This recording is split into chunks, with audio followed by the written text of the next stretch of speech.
The latest news coming out of Uvalde is shocking.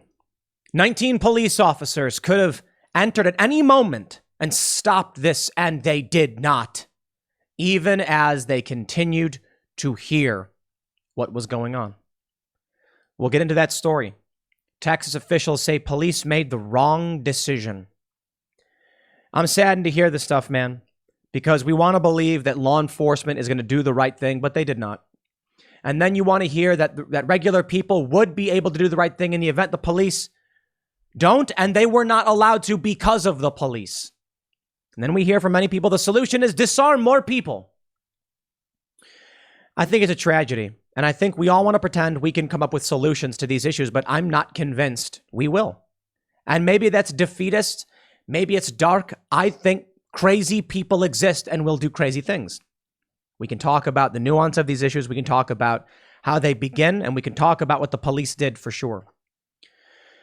I wanted to just start off briefly with these cowardly police officers because of how shocking the information is.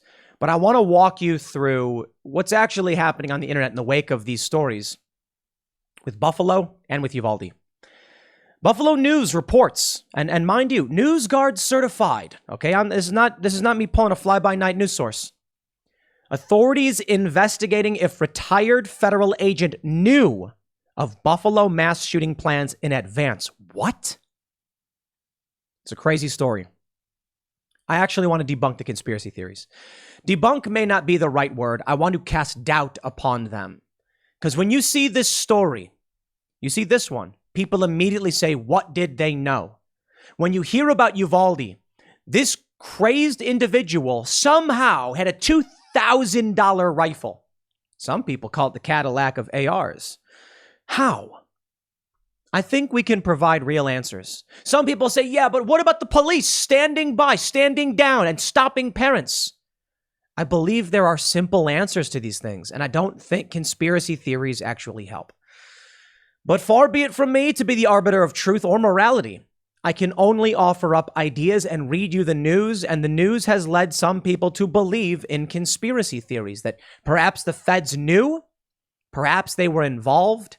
I really don't think so. But when you hear a story from the Buffalo News that a retired federal agent may be charged as an accomplice because they had advanced knowledge of this, didn't say anything. Well, that's a bold story in and of itself. It does not, in my opinion, prove conspiracy or anything like that, but it certainly will rock confidence in our law enforcement. We've got to talk about the issue of law enforcement, the issue of gun control and restrictions, because if we just keep going back and forth and fighting with each other, we will never actually solve these problems. But here's something really interesting.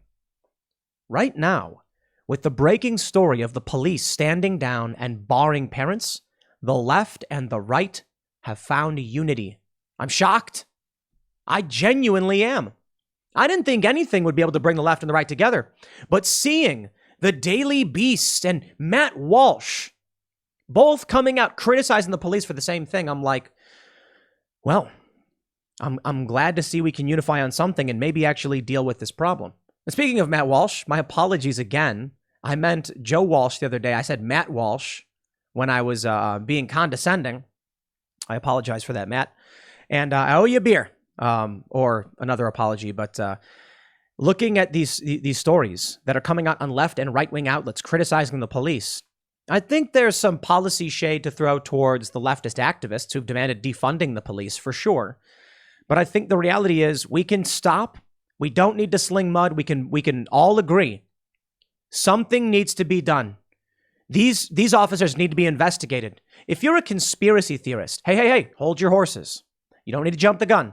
We can all agree right now the only thing we need to say is we need a deep and thorough investigation into what went down with these cops. And if you're a conspiracy theorist, and I don't mean that in a pejorative, I mean if you genuinely believe something nefarious was afoot, well, an investigation into the police response will bring you some evidence, won't it?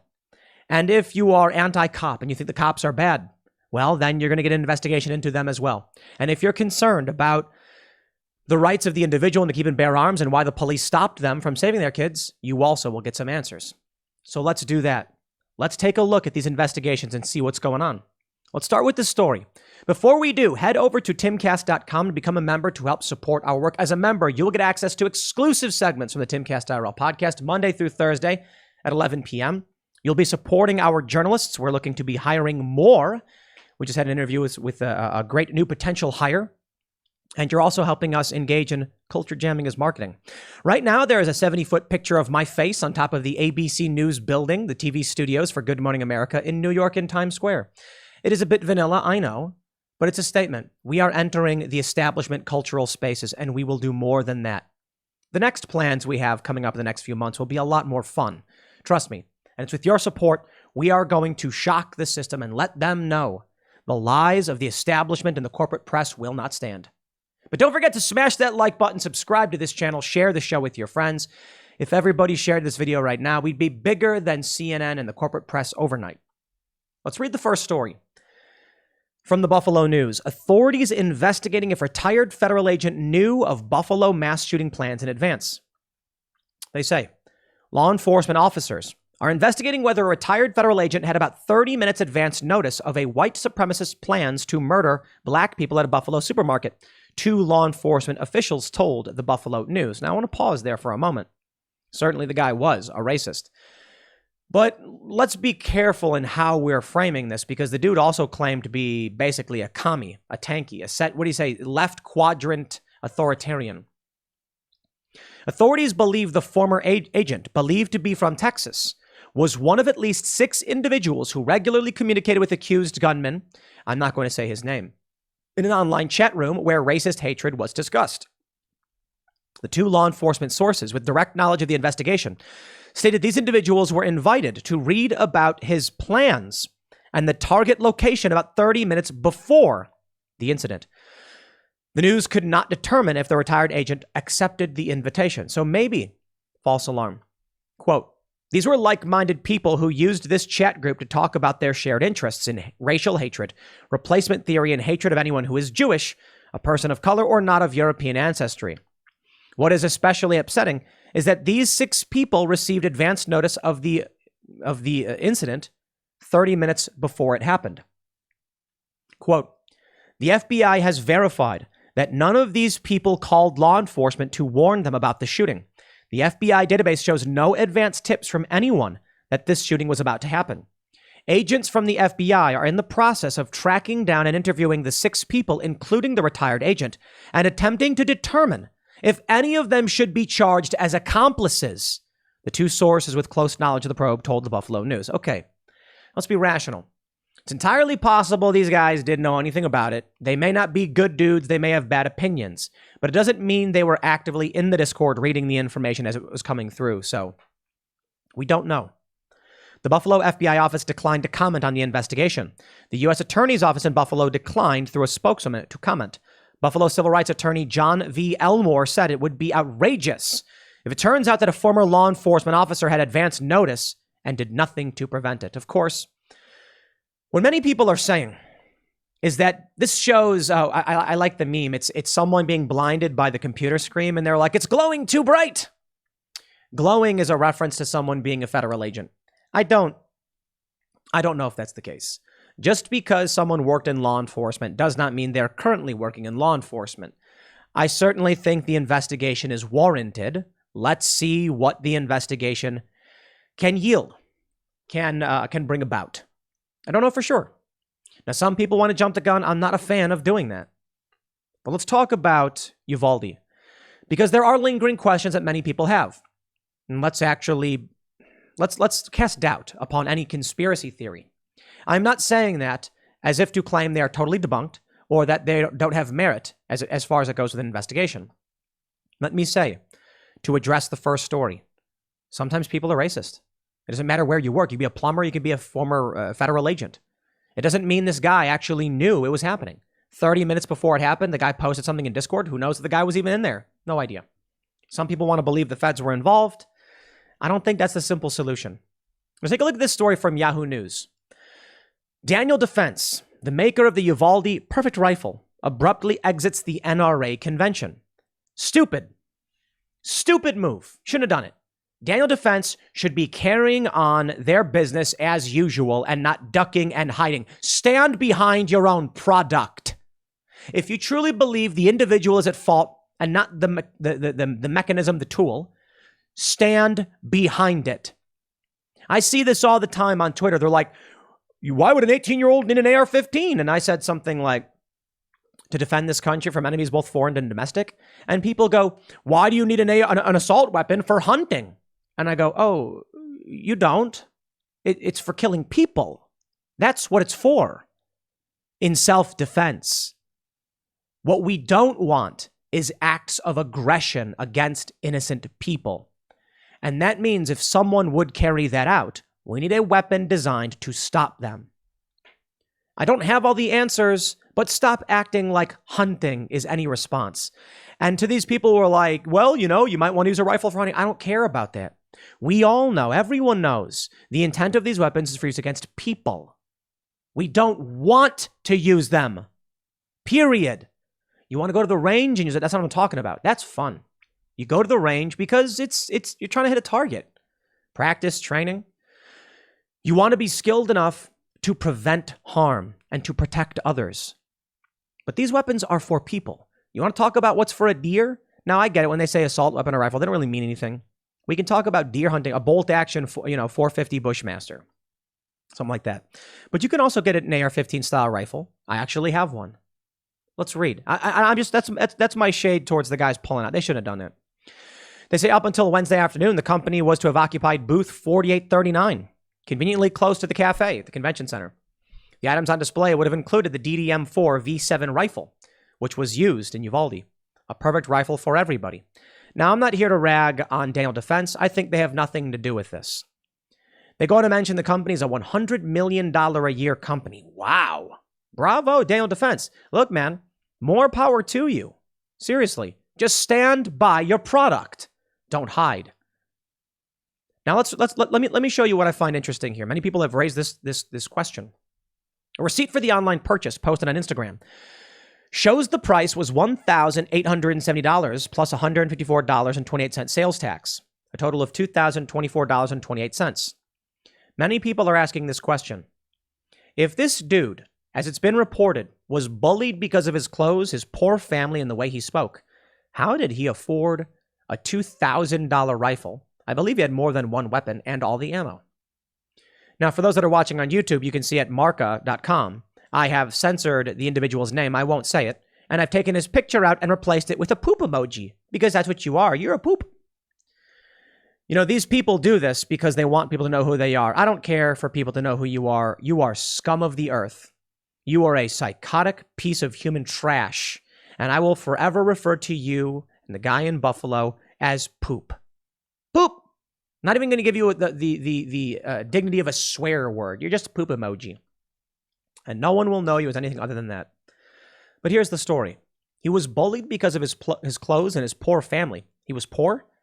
How could he afford a $2,000 rifle? Okay, guys. I can actually offer up some casting of doubt on this one. I can cast some doubt on this one, my friends. A credit card. A lot of people are asking that question, and it is really simple. A credit card. And some may say, how is an 18-year-old getting a credit card with a couple grand on it? You do. He was poor. Okay, now hold on. I'm not saying it's a perfect answer. A poor person likely isn't going to get a credit limit of more than $2,000. My first credit card at 18, $500. That's it, $500. Granted, that was 18 years ago. So with inflation, maybe now it would be $2,000. Or maybe he had a credit card for longer than when he was 18. Maybe his parents co-signed. Maybe he had credit for some reason. It happens. There's ways you can do it. Parents sometimes will get a credit card in their name and their kid's name, so it builds credit for them. You can do that. I don't know if they still do that, but I know they did it a while ago. They used to do it. Maybe he had a $10,000 limit, and he used the credit card to do this. That really does just seem like the simple answer, doesn't it? It's not out of the question. I mean, furthermore, maybe he had a credit card with only a $500 limit. And maybe he worked at Wendy's for a few years and saved up money. Which brings us to the next story that some have say is debunked and is not related. Okay, I'm not saying it is. I don't know. 2 teens arrested in mass casualty plot in 2018 targeting a Uvalde middle school. This story from KENS5. The interesting thing is, in the story... 608 now, help police catch a robber. Mute this page. I hate when they do that. I always got to mute these local news sites because they're autoplayers. Here's what they say. Take a look at this. It's very fascinating.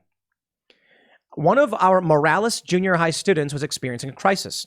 Upon rendering aid and support, the student revealed a future plan to conduct a shooting in the year 2022, with the type of detailed information that was revealed by the student to law enforcement and confirmed in their investigation.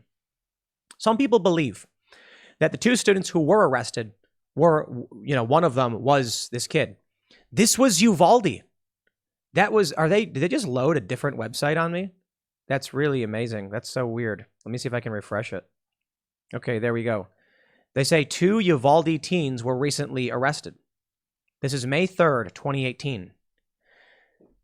I can't say this is the same person. Apparently, some law enforcement are saying it was not. Simple solution. It wasn't.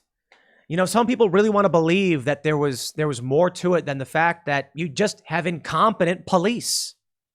Bad orders and mistakes. But maybe. I am not here to say I can definitively debunk anything. I can't prove one way or another. I can only cast doubt. The simple solution, in my opinion. The 2 teens were arrested, but that does raise more questions. If only 4 years ago, there was a discussion of a plot in 2022, where was the security right now? I don't care if these 2 teens were related to this guy at all. That doesn't matter. What matters is police got information in 2018 about a potential plot in 2022, and come 2022 did nothing. Maybe these kids had nothing to do with this guy who got arrested. Doesn't matter. It doesn't matter. They were warned. These teens that got arrested and said this, how did the police know that there weren't more people involved? It appears there may have been. Or someone knew about it. Or better yet, when these teens got arrested, this story went out in 2018. Maybe the crackpot psychopath saw the story and decided to act upon it. Where were the police? Where was the FBI? Our security, our law enforcement failed us. Which brings me to the big story of the day.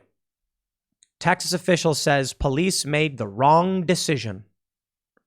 Yo, I want to read for you a passage. It was posted by Matt Walsh. That made my stomach turn. Felt like someone gripped my heart and squeezed it when I read this. Let me pull up this tweet. Not for the faint of heart. I'll read what Matt Walsh said after this.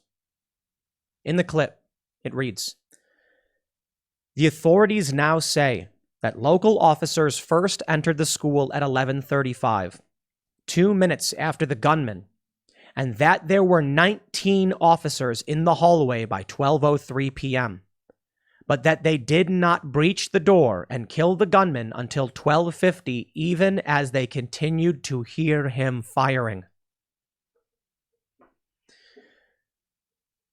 These police officers, there needs to be an investigation. I don't know what else to say to that. I want you to imagine this. You're armed. You have 18 other officers in the hallway with you. There is a crazed gunman with a rifle in a classroom with children shooting at them. And you decide to stand there and do nothing. For shame. I was talking with Ian Crossland over, you guys know Ian from Timcast IRL. Maybe you don't, maybe not everybody watches both shows, but if you don't, check out Timcast IRL at 8 p.m. Ian's our wild card co-host. He doesn't fit the mold of the political tribes, and that's why we like having him on, just to have something different. He's great. Though we have our arguments. And we were talking about a man who raped a woman on a train. And he said, I wouldn't intervene. I understand why. Because you could get arrested. Because you could be accused of being racist or who knows what. Why bother? No one else will. To me, I said on gut instinct, I just stomped the guy. in public. He was attacking this woman, and everyone stood around and just filmed. I could not imagine a scenario where I'm armed with a handgun or a rifle with 18 other people, hearing someone in a classroom full of children as they're screaming and crying and he's firing, and me just be like, can't do anything about it. I don't get it. See, I consider myself to be not necessarily a hothead, but sometimes I just get mad. I tend to try and keep things cool, try to be rational in these situations. I have been on the ground during conflict. I have been shot at on multiple occasions. I have watched people die. I have seen serious bodily injury that I can't even describe because it would disturb you. And I have run towards the explosions. I've not been in full-scale warfare. I'm not trying to say that, I've been in urban conflict, riots, and civil unrest. I've seen the precursors of revolution. I have not been in a full-scale civil war with rifles. Well, that's technically not true. The closest I've got is Thailand, when people were carrying rifles and grenades had been thrown at each other, but for the most part, it felt safe. I had body armor and a helmet. I've been in Ferguson, where you hear the flashbangs go off, you hear the shots fired, and you run safely in the direction to film, to document. If I was dealing with a situation where kids were being attacked, I don't know that I would have the clarity of thought to do anything other than just blindly run in. There's a photo of Anderson Cooper that I really, really like. I know many people don't like CNN. I certainly don't. There's a photo of Anderson Cooper. A bomb had gone off, and he's grabbing a child and pulling that kid out of harm's way. I don't care if it's real or fake. Some people say it's probably staged, whatever. I don't care. I think you can see that some people, regardless, will take action to save lives. That photo of Anderson Cooper, some people said it's fake. You know why I don't care? I want young people to look at that photo and see this guy. See him trying to save a child's life. I hear this story that not only were 19 officers in the hallway and they did nothing, and I'm just imagining this dude in the room. One child said she covered herself in the blood of a classmate and played dead. The husband, one of the teachers, he went to a memorial and then had a heart attack and died. And this is what I'm supposed to be supporting when you say back the blue. No, I'll support good cops when they do good things. But these cops, they held parents back. Look. Some say you can't have a bunch of emotional parents storming in. Maybe it's an argument, but not when you have 19 officers in the hallway doing nothing. Nothing? He was shooting. You want to argue that they were worried about the lives of these kids and didn't want to agitate them? You want to argue that they were trying to negotiate or save these kids? I'm not buying it. They were listening to him do this, and they did nothing. I can't believe it when I read this. Man, does that just... Shout out to the Quartering on Twitter, Humble Bean Merchant. It's a meme. It's that meme where the guy in the military camos is standing over a child sleeping while grenades, knives, missiles, fire are being thrown at him.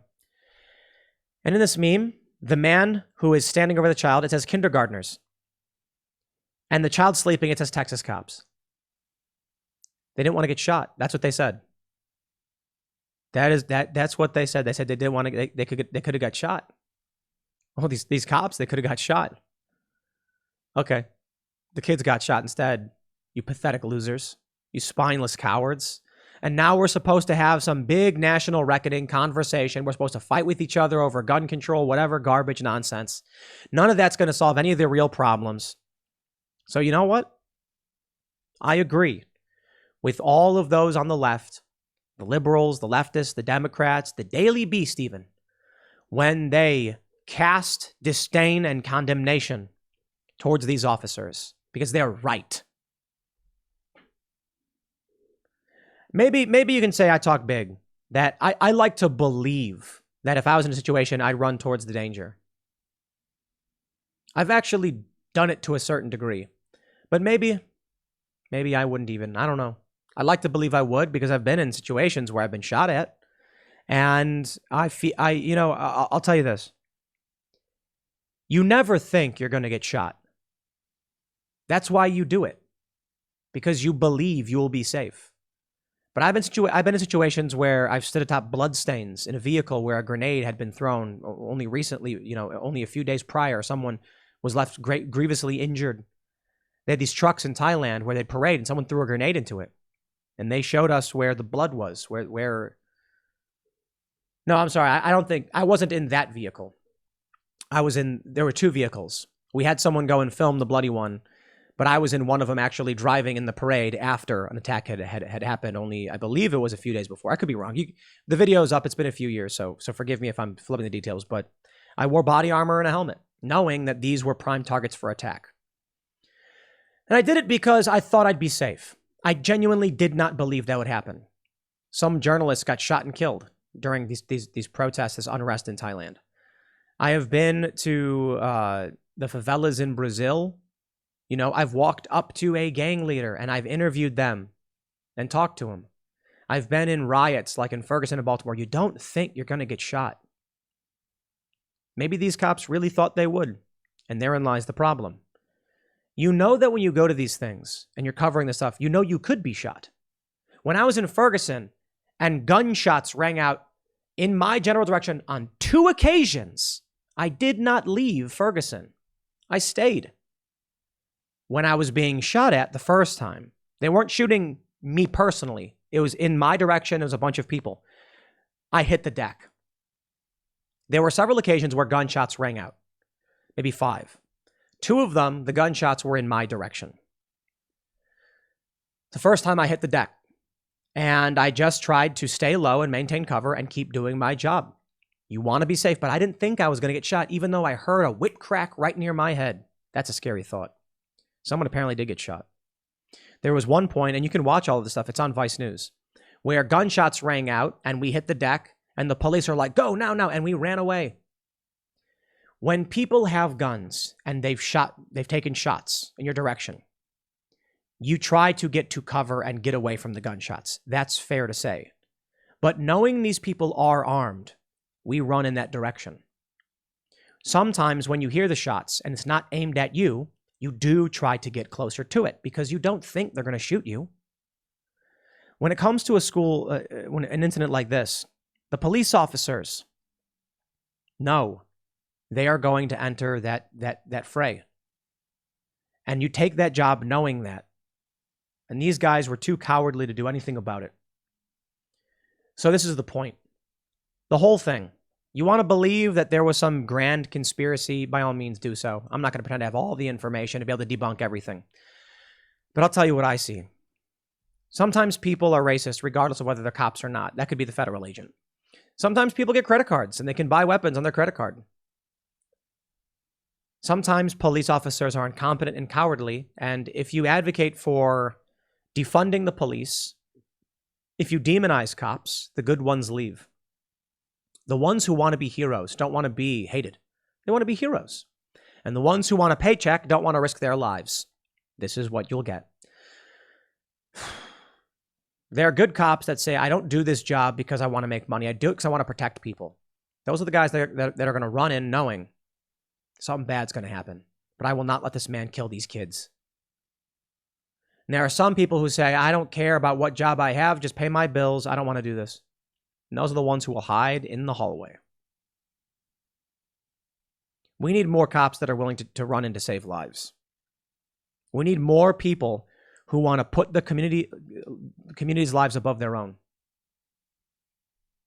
There's a meme going around. It says, I wish we cared about children as much as we cared about guns. I wish we had police officers who cared more about children than themselves. I wish we had more people that cared about children than themselves. I don't think we do. I think millennials, for the most part, are narcissistic. I think they care more about themselves than kids. Many of these cops They were probably Gen Xers, too millennial. They care more about themselves than they did about these kids. They care more about their job, keeping the parents back from going in to save their kids. Police officers went and got their kids out. It's been reported by a bunch of outlets. So maybe it doesn't need to be a grand conspiracy. Maybe it's much simpler than that. Maybe we as a culture are decaying. We don't look out for each other. We don't have shared interests. We don't have shared values. So our entire ideology has become me and no one else. I won't risk my safety for you or your children. That's what everyone's saying. How do we go back to those values of I will put my life before others? I don't know. We are a gluttonous, narcissistic generation.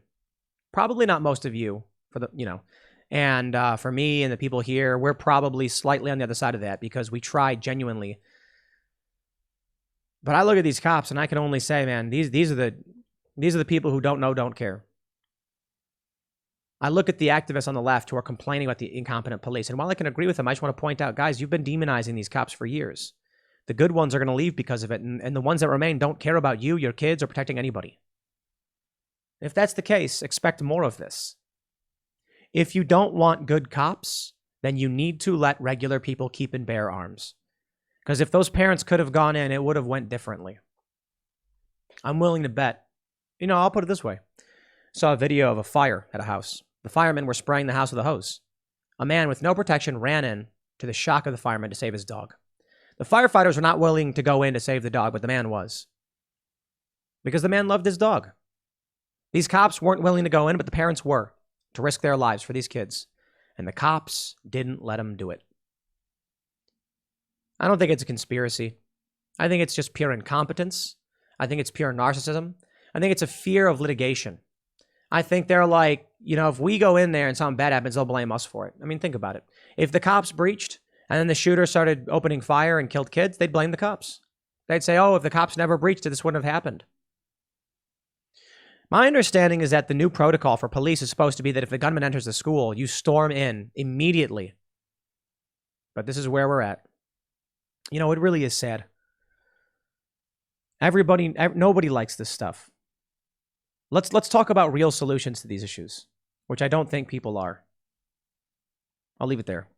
Next segment is coming up at 8 p.m. over at youtube.com/TimcastIRL. Thanks for hanging out, and I'll see you all then.